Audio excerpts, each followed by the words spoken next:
দেখেন এরপরে control D দিয়ে ডিসিলেক্ট।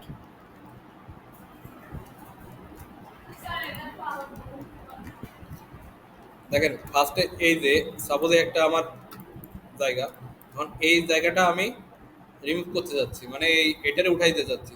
তো এখানে ল্যাসো টুলটা নেবেন, ল্যাসো টুলটা নিয়ে এই যে জায়গাটা করে সিলেকশন করবেন। এই যে করার পরে মাউসের রাইট বাটন, এখানে ফিল, ফিলে গিয়ে এখানে কন্টেন্ট অ্যাওয়ার, কন্টেন্ট অ্যাওয়ার উঠবে, এখানে কন্টেন্ট অ্যাওয়ার নর্মাল অপাসিটি 100 এখানে দিয়ে ওকে দেবেন। দিলে ওই জায়গাটা রিমুভ হয়ে যাবে একেবারে পারফেক্টলি। মানে ক্লোন স্টাম্প দিয়ে আমাদের অনেক সময় ঝামেলা হয়, সেক্ষেত্রে আমরা ক্লোন স্টাম্পের জায়গায় এখানে আমরা কন্টেন্ট অ্যাওয়ার ইউজ করতে পারি। আপনারা যে ড্যামেজ ফটো রিপেয়ার করেছেন না, ওখানে আপনার এটাও ইউজ করতে পারবেন। এই যে কন্টেন্ট অ্যাওয়ারও ইউজ করতে পারবেন কিছু কিছু জায়গায়, সব জায়গায় না কিন্তু, যেখানে আপনার ক্লোন স্টাম্প টুল হচ্ছে না, ঝামেলা হচ্ছে সেখানে। তো এটারে ধরলাম, ধরার পরে জাস্ট মাউসের রাইট বাটন, এখানে ফিল কন্টেন্ট অ্যাওয়ার ওকে, এই যে এই জায়গাটুকু মাউসের right button fill content aware ওকে, এই যে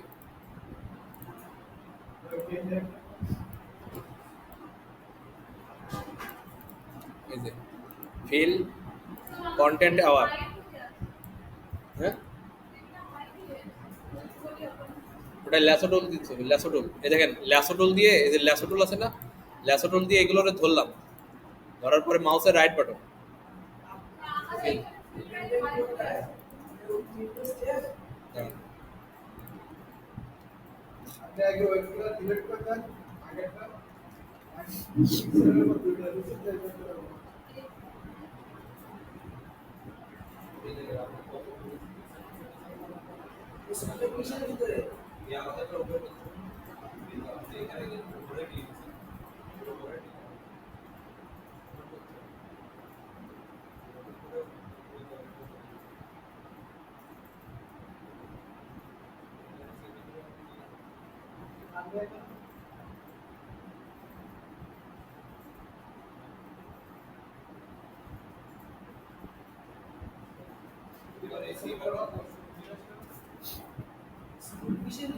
হ্যাঁ, কন্টেন্ট অ্যাওয়ার বলে একটা ফোল্ডার আছে দেখেন,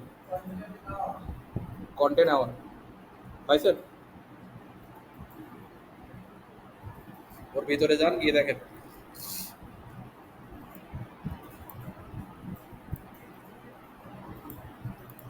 মাউসের রাইট বাটন, এখানে ফিল কন্টেন্ট অ্যাওয়ার, এক্সট্রা দূরে একটা চলে আসবে, এটাও আপনার ফিল কন্টেন্ট অ্যাওয়ার। তো এটা করলে আপনার পারফেক্টলি রিমুভ হবে।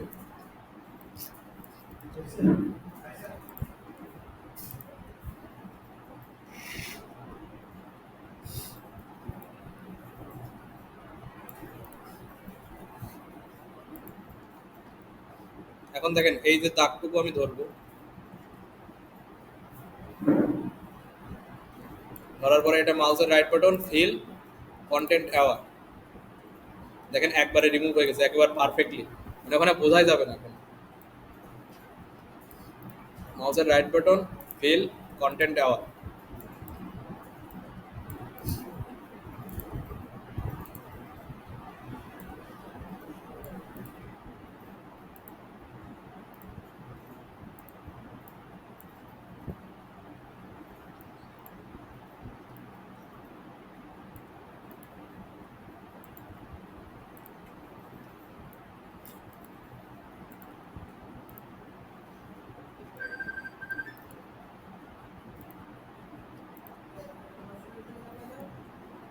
হ্যাঁ,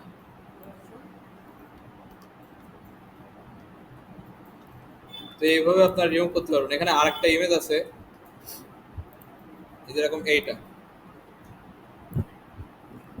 এখন আপনার সাপোজ একটা ক্লায়েন্ট বললো যে এই আমার এইটার উপরে কোনো অন্য কিছু লিখে দাও, এই যে এই লেখাটার উপরে আমার অন্য কিছু লিখে দাও। এখন আপনি তো ডাইরেক্ট এই লেখাটার উপরে লিখতে পারবেন না, তখন আপনার কি করতে হবে, লেখাটারে রিমুভ করতে হবে। এখন এটা যদি আপনি ক্লোন স্ট্যাম্প টুল দিয়ে করতে যান, তাহলে কিন্তু পারফেক্টলি হবে না। দেখেন যদি ক্লোন স্ট্যাম্প দিয়ে করতে যাই আমি, তাহলে কি পারফেক্টলি হবে না। এখানে দেখেন এখানে সাদা হয়ে যাচ্ছে, এই লাইনগুলো চলে যাচ্ছে। এখন এইটা ঠিক করার জন্য আমরা যদি পারফেক্টলি করতে চাই, তাহলে সেক্ষেত্রে আপনার এখান থেকে অল্প অল্প করে নিতে হবে, যেরকম এই যে বড় কথা যেটা লেখা আছে, সাপোজ এখান থেকে শুরু করি আমি।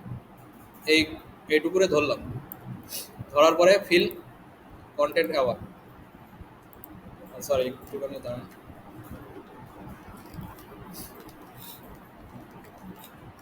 এখান থেকে শুরু করতে হবে না, এখান থেকে শুরু করতে হবে।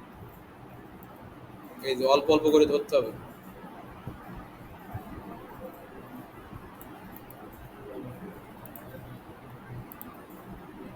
দেখেন চলে গেছে। এরপরে এতটুকু আমরা এই যে এই লেখাটারে ধরবো, দেখেন চলে গেছে। কেউ নয়, এটা ধরবো।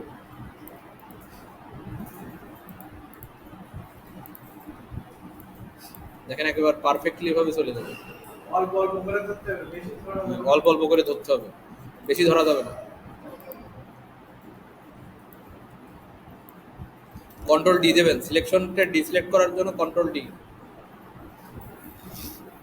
আমি যতটুকু ধরতেছি এরকম অল্প অল্প করে।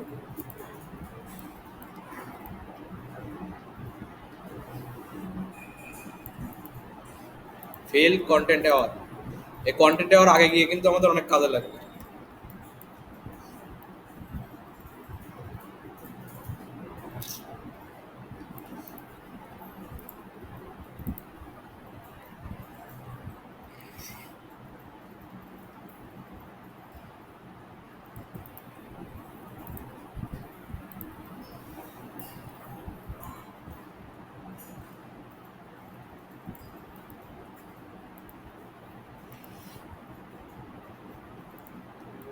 মাঝে মাঝে দুটো একটা এরকম চলে আসবে ওয়ার্ড, এগুলোরে আবারও সেম ফিল করে দিবে।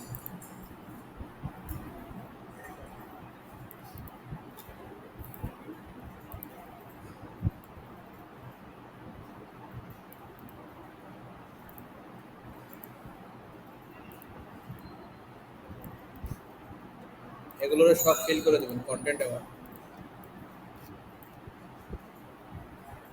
এখন এই যে সুপ্রভাতকে ধরবো,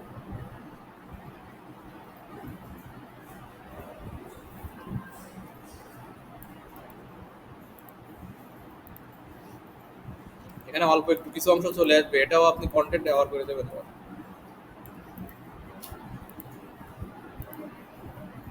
দেখেন চলে গেছে। দেখেন চলে যাওয়ার পরে এখানে কন্টেন্ট আওয়ারের সুবিধা দেখেন।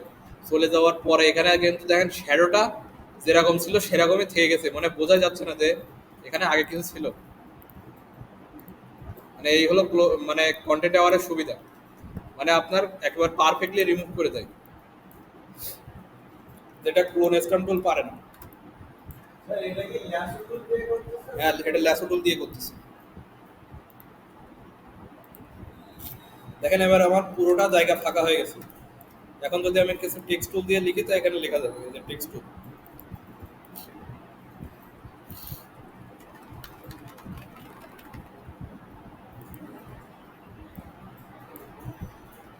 কন্ট্রোল কি দিয়ে ট্রান্সফর্ম করে আমি অল্প একটু যদি ঘুরাই দেই তাহলে এখানে দেখেন